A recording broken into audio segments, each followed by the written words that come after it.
Hello नमस्कार साथीहरू।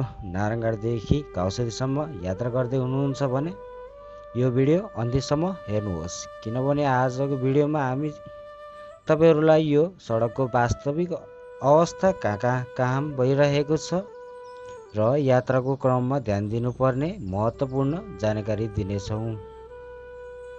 अहिले चाहिँ हामी नारायणगढदेखि काउसरीतर्फ लागिसकेको छौँ। अहिले चाहिँ हामी गैँडाकोट पुगिसकेको छौँ। हजुरहरूले भिडियोमा देखिसक्नु भएको होला भिरकुटी कागज कारखानामा हामी चाहिँ बढ्दैछौँ। अब काउसरीतर्फ लाग्दैछौँ है। बाटो चाहिँ एकदम राम्रो, मार्किङ गरेको, यसरी त गाडी भएन हो टर्निङ गर्नु। अब हामी जयश्री पुल नजिकै आइपुगेको छौँ। हजुरहरूलाई देखाउँदैछु जयश्री यो पुलको साइडमा चाहिँ मकैहरू राम्रोसँग पोलेर यताउता है, राम्रो एकदम राम्रो छ है। जयश्री पुल नजिकैको यहाँको चाहिँ एकदम फेमस ठाउँ हो। यो चाहिँ मकै पोलेर चाहिँ खाने ठाउँ चाहिँ है। हामी चाहिँ अब यहाँबाट चाहिँ पुल बन्दैछ जयश्री पुलको, तर धेरै नै टाइम लाग्यो यो पुललाई चाहिँ। अब पुलको हालत पनि यस्तो छ। अब यो चाहिँ पुल कहिले मर्मत हुने हो थाहा छैन है। उता माथिको चाहिँ बनिसक्यो, यो चाहिँ कहिले मर्मत हुने हो अब थाहा छैन। यदि तपाईँहरू दैनिक यात्रु, पर्यटक वा लामो दूरी सवारी चालक हुनुहुन्छ भने अपडेट तपाईँको लागि निकै उपयोग हुन सक्छ। अहिले चाहिँ हामी थुम्सी पुगेको छौँ। हामी चाहिँ यो थुम्सीको यहाँ चाहिँ खानासानाको लागि राम्रो व्यवस्था छ है।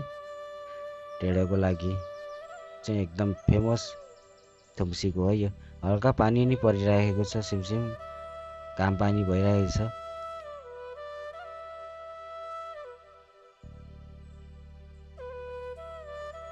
पानी चाहिँ सिमसिम परिरहेछ, काम बिचबिचमा भइरहेको छ।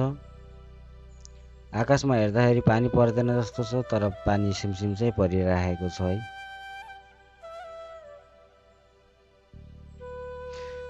पुन ट्राभलमा तपाईँहरूलाई स्वागत छ। हाम्रो च्यानलमा नियमित रूपमा नेपालका सडक, राजमार्ग तथा यात्रा सम्बन्धित अपडेटहरू ल्याइरहेका हुन्छौँ। आज हामी यात्रा गर्दैछौँ नारायणगढदेखि काउसरी खण्डको जुन पूर्व पश्चिम राजमार्ग अत्यन्तै व्यस्त र महत्त्वपूर्ण। नारायणगढदेखि काउसरीसम्म सडकको खण्ड देशकै प्रमुख व्यापारिक तथा यातायात मार्गमध्ये एक हो। दैनिक हजारौँ सानो तथा ठुलो सवारी साधनहरू यही मार्ग भएर आवाजात गर्दछन्। पछिल्लो केही वर्षदेखि यस क्षेत्रमा सडकमा काम भइरहेको छ भने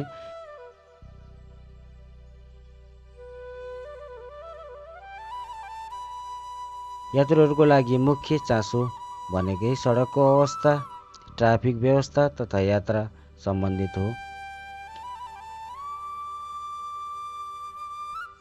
अहिले चाहिँ हामी बेलिया आइपुगेका छौँ। बेलियाको बजार हो यो चाहिँ। बेलियाको पुल पनि अब बनिसकेको छ, तल र माथि दुवैतर्फबाट चलिरहेको छ है।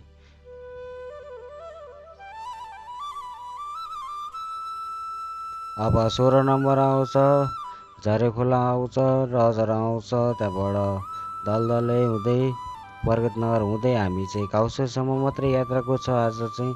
अहिले हामी नारायणगढ क्षेत्रबाट अगाडि बढिसकेका छौँ होइन। यस क्षेत्रमा सडक चौडाइ बनाइएको देख्न सकिन्छ भने कालोपात्र राम्रो अवस्थामा रहेको छ, जसले गर्दा यात्रा गर्न धेरै नै सहज भएको छ। तर केही स्थानमा निर्माण सामग्री राखिएको तथा सडकको साइडमा काम जारी रहेको हुनाले सावधानी अपनाउनु आवश्यकता छ। विशेष गरी निर्माण क्षेत्रमा नजिकै गति नियन्त्रण गर्नुहोस्। रातिको समयमा धेरै सावधानी अपनाउनुहोस्। भारी सवारी साधनको चाप धेरै हुने भएकोले ओभरटेक गर्दा एकदम ध्यान दिनुहोला होइन। अब यस्तै छ। अब रोड अपडेट हजुरहरूले सब्सक्राइब गर्नु पर्यो पुन ट्राभललाई। अहिले हामी चाहिँ रजर कटिसकेका छौँ। नारायणघाट खण्डको काउसती नारायणघाट खण्डको रजर कटिसकेको छौँ। अब हामी सिजी हुँदै काउसती पुग्दैछौँ। त्यसकारणले भिडियो चाहिँ अन्तिमसम्म हेरिदिनु होला। अहिलेको बाटो चाहिँ यति राम्रो भएको छ, कुरै नगरौँ अब होइन। यति राम्रो भएको छ। बुटोल नारायणघाट सडक चाहिँ विदेशकै जस्तै फिल भयो। पोखराको नि त्यस्तै भएको छ होइन। अहिले हामी चौधरी ग्रुप सिजी आइपुगेको छौँ। यहाँ पनि घुम्नको लागि एकदम राम्रो ठाउँ छ है।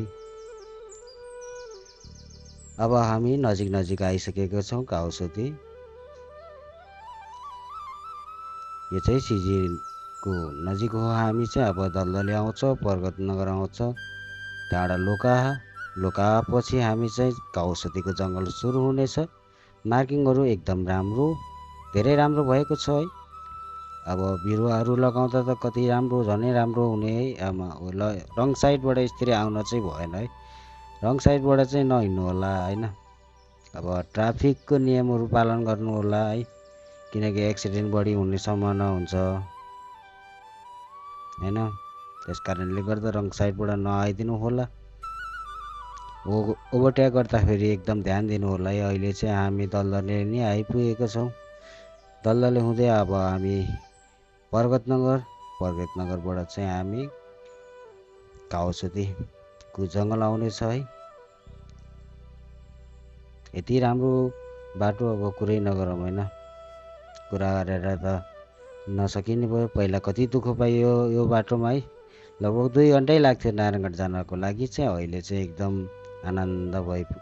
आनन्द सरर र कालो पिचमा अहिले चाहिँ हामी लोका आइपुगेका छौँ। यो लोकामा सडक मर्मत भइरहेको छ होइन, उता टिपारीको बाटोमा चाहिँ। अब हामी काउसती नजिक क्षेत्रमा प्रवेश गर्दैछौँ। यस भागमा सडकको अवस्था धेरै नै राम्रो देख्न सकिनेछ भने चौडाइ सडक, सुधारिएको लेन तथा सहज यात्रा अनुभव गर्न सकिनेछ। तर बजार क्षेत्र नजिकै गति कम गर्नुहोस्। पैदल यात्रु तथा स्थानीय साधनप्रति सतर्क हुनुहोस्। चोक तथा क्रसमा विशेष ध्यान दिनुहोस्। काउसती क्षेत्र व्यापारिक तथा पर्यटक दृष्टिले पनि महत्त्वपूर्ण बन्दै गएको छ। यो चाहिँ अहिले हामी काउसतीको जङ्गलमा छौँ। यो चाहिँ काउसती छिर्ने बित्तिकै अब हामी आउनेछौँ काउसती बजार आउनेछ है। यति राम्रो बजार, यति सुन्दर ठाउँ, पर्यटक क्षेत्र, हाम्रो पोखरी ताल भयो, टरुवा भयो, यति रमाइलो ठाउँ छ कि काउसती कुरै नरौँ। यो काउसतीको जङ्गल हो, ठुलै छ, लगभग 5 किलोमिटर चाहिँ छ। अब हामी काउसती क्षेत्रमा छिर्दैछौँ। बजार क्षेत्रमा चाहिँ अब फलफुल चोक आइसकेको छौँ हामी। यदि यो अपडेट उपयोग लाग्यो भने भिडियोलाई लाइक गर्नुहोस्। जस्तै नेपालभरिको सडक, राजमार्ग तथा यात्रा अपडेटहरू हेर्नको लागि हाम्रो च्यानललाई सब्स्क्राइब गर्नुहोस् र बेल बटन अठाउनुहोस्। तपाईँ हाल यो सडकमा यात्रा गर्नुभएको छ भने आफ्नो अनुभव कमेन्टमा लेख्नुहोस्। तपाईँको प्रतिक्रिया अन्य यात्रुहरूको लागि पनि उपयोग हुन सक्छ।